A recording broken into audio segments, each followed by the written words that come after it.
Hello and welcome to Spring Clean Your Skincare Routine. So I hear lots of people talking about spring cleaning their flats, spring cleaning their cupboards. We're going to be talking about spring cleaning your skincare routine. I see so often clients who are using loads and loads of different things, chopping and changing, they're having issues with their skin.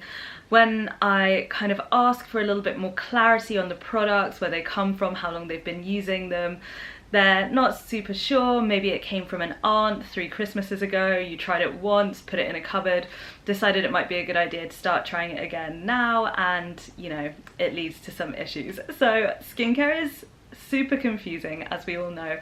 I'm gonna try and clarify a little bit around product lifespan and, you know, what lasts longer than others, what you can use, and when you have to know when to say goodbye to a product.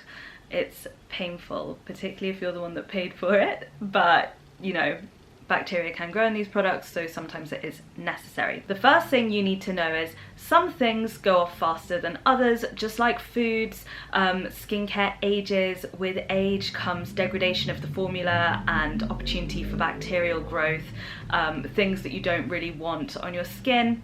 Also, as the products age, they become less and less effective, meaning that the active ingredients in them stop working because they kind of get old and die. So some things go off faster than others. Things that will actually last for quite a long time are any products that don't contain any water.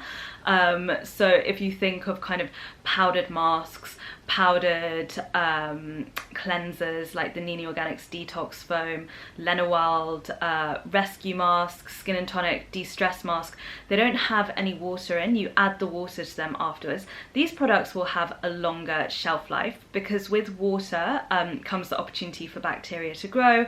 Another great thing, hopefully, with these products is that you're not putting your fingers inside to get them. You're most likely shaking them out into your hands, or perhaps using a little spoon, because you can't really like scoop up, you know, scoop up the powder with your hands. If you're making a cake, you wouldn't try and scoop up your flour with the hands. It's the same thing. So there are a couple of reasons that it typically lasts longer. Next up on the list is kind of anything that is more oil based. So oils can last quite well under the right conditions. If you're keeping your oils in a cool, dark space, they're going to last a lot longer than if you're keeping them in your bathroom where they're getting hot and cold all the time, and there may be a lot of dampness and humidity in the air. So if you spend some money on a really wonderful facial oil, I would definitely recommend keeping it in a cool, dark place, where it's going to be away from direct sunlight and in a kind of temperature that's more stable. So anything that has water does have the capacity to go rancid quite quickly. Always check the little pot, little picture of a pot on the side of any product. It's a legal requirement that they have to have them. The pot, it looks like it's just been unclicked, and then it'll have a number inside it. That number is the number of months that it will last from being opened. So from being opened, not from when you purchased it, from being opened.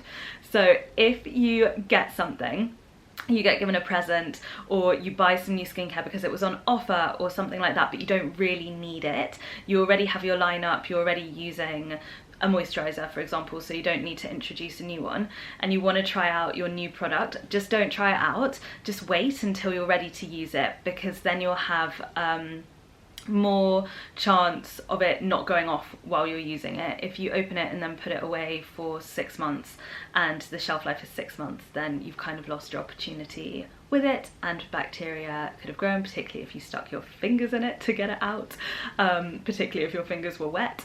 So all things to kind of be mindful of. How do you know if your product has gone off? You can't remember when you bought it, you don't know how long you've had it.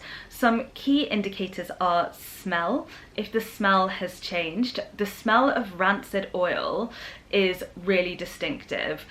So always give it a smell. Is that how it smelled when you've bought it? If there has been a change, then it may be time to say goodbye to it. Creams, if they start to separate quite a lot and they've never done that before, or with any serums, if you see a change in colour or texture, these are all signs that it may be time for you and these products to part ways.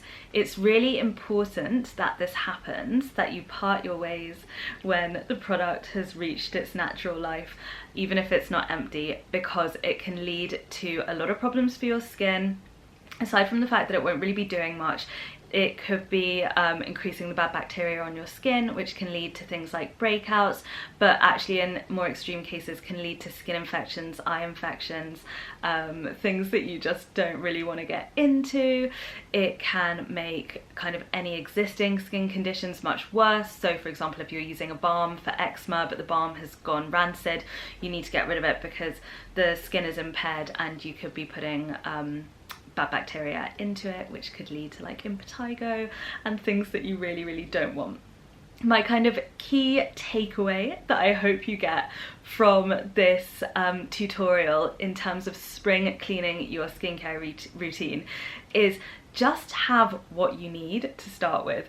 Find a couple of products that you love, a cleanser that you really love, an oil, a serum that you love, that you know you're going to use completely from start to finish. If you are not so sure about things and you've opened them and they don't seem to be suiting your skin, you think that you're going to come back to them, I know it's hard, but I would say probably gift it to someone because it probably will end up in the bin. I have heartbreakingly ended up in that position so many times. I've tried something, it hasn't suited me, I think I'll come back to it, I never do, and by that point it's gone off. So I would definitely recommend, I mean now I just give most of them to my mum, so I would recommend finding someone who is open to taking it on and, you know, is actually going to be able to enjoy it and use it up so that it doesn't end up in the bin. I hope that helps. Thank you so much for watching. If you have any questions or you want me to make any tutorials for you and explain anything, drop me a message. I'd love to hear from you. Thanks so much for watching.